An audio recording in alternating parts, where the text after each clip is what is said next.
BBC বাংলার অধিবেশন প্রবাহতে আপনাদের স্বাগত। আজ আপনাদের সাথে লন্ডন স্টুডিও থেকে আছি মানসী বড়ুয়া। বাংলাদেশের সর্বশেষ গুরুত্বপূর্ণ আপডেট সংবাদে আপনাকে স্বাগত। শুরুতেই সংবাদ শিরোনাম, পরে বিস্তারিত। প্রথমেই জানাবো, চট্টগ্রামের মিরসরায়ে পানিবন্দী শতাধিক পরিবার, ফসলে ব্যাপক ক্ষতির আশঙ্কা। চট্টগ্রামের মিরসরায়ে টানা বৃষ্টি এবং পাহাড়ি ঢলে শত শত পরিবার পানিবন্দী হয়ে পড়েছে। বিভিন্ন গ্রামের সড়ক তলিয়ে যায়, যোগাযোগ ব্যবস্থা বিচ্ছিন্ন হয়ে পড়েছে। আউশ ধান, আমন, বীজতলা, শাকসবজি, অন্যান্য মৌসুমি ফসলে পানিতে তলিয়ে যায়, কৃষিখাতে ব্যাপক ক্ষতি হচ্ছে। পাশাপাশি তীব্র শিশু খাদ্যের সংকট দেখা দিয়েছে। এ বিষয়ে খুবই গুরুত্বপূর্ণ সংবাদ জানাবো, সঙ্গেই থাকুন। এরপর জানাবো, সিলেটে ওসমানী মেডিকেল কলেজ হাসপাতালে কর্মবিরতি এবং একাডেমিক শাটডাউন ঘোষণা। Sylhet MAG Osmani medical college হাসপাতালে কর্মবিরতি এবং একাডেমিক শাটডাউন ঘোষণা করা হয়েছে। রাতে রোগীর স্বজনদের হামলার জেরে এই কর্মসূচি ঘোষণা করেছে ইন্টার্ন চিকিৎসকরা। এদিকে চট্টগ্রামে সড়ক দুর্ঘটনায় এনসিপির নেতা নিহত। চট্টগ্রাম নগরীতে আখতারুজ্জামান চৌধুরী ফ্লাইওভারে সড়ক দুর্ঘটনায় এক এনসিপি নেতা নিহত হয়েছে। আজ 10টার দিকে ফ্লাইওভার জিসি এলাকায় এমন ঘটনা ঘটে। নিহত ফায়াজ তাজরিয়ান 24 চট্টগ্রাম মহানগর জাতীয় নাগরিক পার্টি এনসিপির সদস্য বলে জানা গেছে। এবারে জানাবো, ভারতের পশ্চিমবঙ্গে মুসলিম কন্যা শিশুকে ধর্ষণ এবং হত্যা করার ঘটনায় খুনের তদন্তে বড় মোড়, এনকাউন্টারে নিহত মূল অভিযুক্ত। ভারতের পশ্চিমবঙ্গে 24 পরগনা জেলায় 12 বছর বয়সী এক মুসলিম কিশোরীকে হত্যা ও ধর্ষণ করেছে ভারতের হিন্দুরা। এই ঘটনায় ধর্ষককে গুলি করে হত্যা করেছে ভারতের পশ্চিমবঙ্গ পুলিশ। যাতে করে এই ধর্ষণের পেছনে কি রহস্য রয়েছে সেটি যেন মুসলিমরা বের করতে না পারে, তাই ওই ধর্ষককে গুলি করে হত্যা করে দিয়েছে নরেন্দ্র মোদীর সন্ত্রাসী পুলিশ বাহিনী। এবং সর্বশেষ জানাবো, ইরাকে খামেনির শোক মিছিলে 23 লাখের বেশি মানুষের অংশগ্রহণ। ইরাকের পপুলার মোবিলাইজেশন ফোর্সেস বা পিএফএফ বা হাশদ আল শাবি জানিয়েছে যে পবিত্র শহর নাজাফে আয়তুল্লাহ আলী খামেনির শোক মিছিলে 23 লাখের বেশি মানুষের অংশগ্রহণে জানাজা অনুষ্ঠিত হয়েছে। এরপর খামেনির লাশ আসলে কারবালার ময়দানে নেওয়া হবে। সেখানে অন্তত কোটি মানুষ তার জানাজায় অংশগ্রহণ করবে। এর আগে খামেনির জানাজা ইরানে হয়েছে বেশ কয়েক দফায়। প্রিয় দর্শক, এতক্ষণ শুনছিলেন সংবাদ শিরোনাম, এবারে বিস্তারিত। তবে তার আগে বন্ধুরা, অনুরোধ থাকবে এই সংবাদটিতে একটি লাইক দিন। এই চ্যানেলে আপনি নতুন হয়ে থাকলে আমাদের সংবাদটি দেখতে দেখতে চ্যানেলটি সাবস্ক্রাইব করে রাখুন। কমেন্ট করে বন্ধুরা আপনার মূল্যবান মতামত জানিয়ে দিন আপনি বিশ্বের কোন দেশ থেকে বা বাংলাদেশের কোন স্থান থেকে আমাদের সংবাদটি দেখছেন এবং শুনছেন। আর বন্ধুরা, সংবাদটি আপনার সোশ্যাল মিডিয়া ফেসবুকে শেয়ার করে বন্ধুদেরও দেখার সুযোগ করে দিন। গাজা যুদ্ধে আপনি যদি নিরীহ ফিলিস্তিনিদের ভালোবেসে থাকেন বন্ধুরা, কমেন্টে ইয়েস লিখে পুরো বিশ্ববাসীকে আমাদের এই তাজা আপডেট দেখার সুযোগ করে দিন। এবারে বিস্তারিত।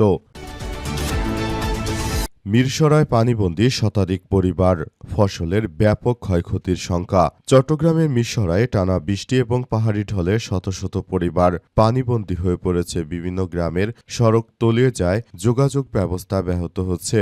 অন্যদিকে আউশ ধান, আমনের বীজতলা, শাকসবজি এবং অন্যান্য মৌসুমি ফসল পানির নিচে তলিয়ে যাওয়ায় কৃষিখাতে ব্যাপক ক্ষতির আশঙ্কা করা হচ্ছে।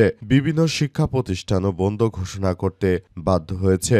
উপজেলা কাটাছড়া, দুর্গাপুর, মিঠানালা, হিঙ্গুলি, খৈয়াছড়া, মগাদিয়া এবং ইসাখালী ইউনিয়নের বিস্তীর্ণ এলাকা প্লাবিত হয়ে গেছে।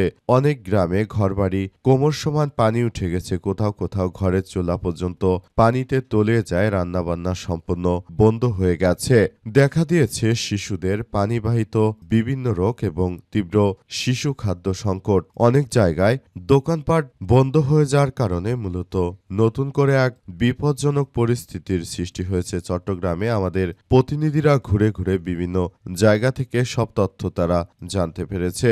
চট্টগ্রামের মিরসরায় এই পানিবন্দির পরিমাণ আরও ধীরে ধীরে বৃদ্ধি পাচ্ছে, কারণ পাহাড়ের ঢল এবং পাহাড় ধসের ফলে চট্টগ্রামের জঙ্গল সলিমপুরে মানুষের মৃত্যুর ঘটনা ঘটেছে। পাশাপাশি সাজেকে একটানা বৃষ্টিপাত হওয়ার কারণে সাজেকেও এখন অনেক বড় ধরনের সমস্যার সৃষ্টি হয়েছে।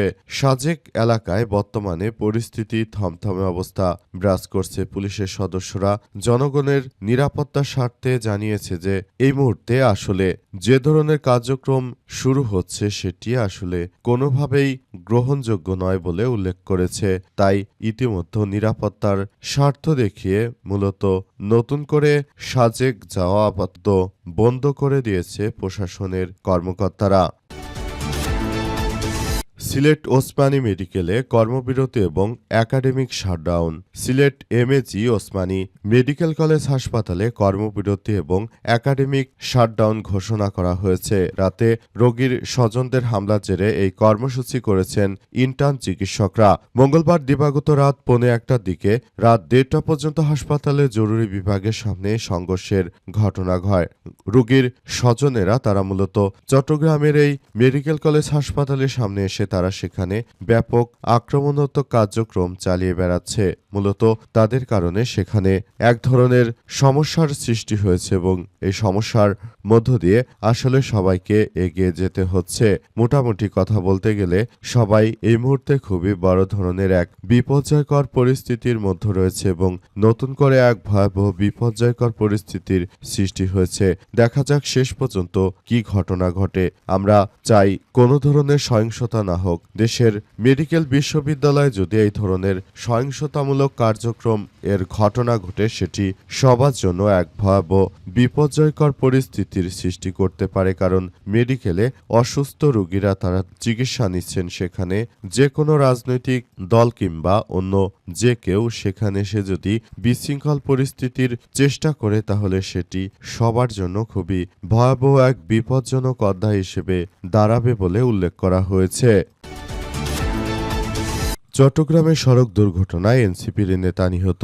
চট্টগ্রাম মহানগরীর আখতারুজ্জামান চৌধুরী ফ্লাইওভারে সড়ক দুর্ঘটনায় এনসিপি নেতা নিহত হয়েছে। আজ 10টার দিকে ফ্লাইওভারের জিইসি এলাকায় এমন ঘটনা ঘটে। নিহত ফায়াজ তাজরিয়ান 25, চট্টগ্রাম মহানগর জাতীয় নাগরিক পার্টি এনসিপির সদস্য। তিনি হাটহাজারী থানা বিএনপির যুগ্ম সম্পাদক হাকিম উদ্দিনের ছেলে। চট্টগ্রাম মেডিকেল কলেজ হাসপাতাল পুলিশ ফাঁড়ির ইনচার্জ পরিদর্শক এসআই আলাউদ্দিন তালুকদার বলেন যে দুর্ঘটনার পর স্থানীয়রা গুরুতর আহত অবস্থায় ফায়াজকে চট্টগ্রাম মেডিকেল কলেজ হাসপাতালের জরুরি বিভাগে নিয়ে আসেন। সেখানে চিকিৎসক তাকে মৃত ঘোষণা করেন। পরে লাশ হাসপাতালের মর্গে পাঠানো হয়। পুলিশের ভাষ্য, ফ্লাইওভারের জিসি এলাকায় একটি কাভার্ড ভ্যান বিকল হয়ে দাঁড়িয়েছিল। মোটরসাইকেলে যাওয়ার সময় ফায়াজ সেটিকে পেছন দিক থেকে গুরুতরভাবে আহত হয়। চট্টগ্রাম মহানগর এনসিপি দপ্তর সম্পাদক হৃদয় বলেছেন যে দুর্ঘটনার সময় বৃষ্টির কারণে সড়ক পিচ্ছিল ছিল। একই সঙ্গে ফ্লাইওভারের ওই অংশে সড়কবাতিও নিভে ছিল, ফলে সামনে বিকল্প হয়ে দাঁড়িয়ে থাকা কাভার্ড ভ্যানটি দেখতে না পেয়ে ফায়াজ মোটরসাইকেল নিয়ে সেটিকে পিছন দিক থেকে ধাক্কা দেয়। তিনি আরো বলেন, ফায়াজ তাজরিয়ান দলের একজন সক্রিয় সদস্য ছিলেন। দুর্ঘটনার সময় ঘণ্টা আগে তিনি দলের একটি মানববন্ধন কর্মসূচিতে অংশ নিয়েছিলেন বলে জানা গেছে। পশ্চিমবঙ্গে কন্যা শিশু ধর্ষণ এবং খুনের তদন্তে বড় মোড়, এনকাউন্টারে নিহত মূল অভিযুক্ত। ভারতের পশ্চিমবঙ্গে কন্যা শিশু ধর্ষণ এবং খুনের তদন্তে বড় মোড়। 24 পরগনা জেলার বারুইপুরে মুসলিম এক কন্যা শিশুকে ধর্ষণ এবং খুনের ঘটনায় পুলিশের সাম্প্রতিক পদক্ষেপ ঘিরে রাজ্য রাজনীতিতে যোগী মডেল এর তত্ত্ব জোরালো হচ্ছে।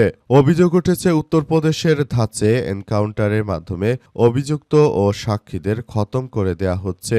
আজ সূর্যপুর এলাকায় একটি পুকুর থেকে ওই কন্যা শিশুর লাশ উদ্ধার করা হয়েছে। জানা গেছে যে ভারতের এই হিন্দুত্ববাদী কুখ্যাত নরেন্দ্র মোদীর সন্ত্রাসীরা তারা মূলত যে বা যারা এই ধরনের ধর্ষণের ঘটনাগুলো ঘটিয়েছে অর্থাৎ মুসলিম শিশুকে হত্যা করেছে তদন্ত করে এর মূল বিষয়গুলো কাদের কাছ থেকে এসেছে সেটির মুখ বন্ধ করে দিতেই মূল ধর্ষককে গুলি করে হত্যা করে দেওয়ার নির্দেশ দেয় কুখ্যাত সন্ত্রাসী শুভেন্দু, যাতে করে মুসলিম বাচ্চাদেরকে কারা ধর্ষণ করছে সেসব তথ্য আদালতের মাধ্যমে যেন উপস্থাপন হতে না পারে সেজন্যই মূলত এই ধরনের হত্যাকাণ্ডের নাটক সাজাতে চায় ভারতের কুখ্যাত নরেন্দ্র মোদীর সন্ত্রাসী বাহিনী এবং শুভেন্দু অধিকারী। এই শুভেন্দুর কারণেই মূলত মুসলিমরা চরমভাবে হতাশার মধ্যে রয়েছে। কুখ্যাত শুভেন্দু যখনই ক্ষমতা এসেছে, এমনকি ক্ষমতায় আসার আগে থেকেই তিনি মূলত বাংলাদেশের মুসলিম এবং ভারতের পশ্চিমবঙ্গে মুসলিমদের প্রতি এক বিরূপ কার্যক্রম চালিয়ে যাচ্ছেন। মূলত এটি আসলে সবার জন্য খুব ভয়াবহ এক বিপর্যয়কর পরিস্থিতির সৃষ্টি করছে।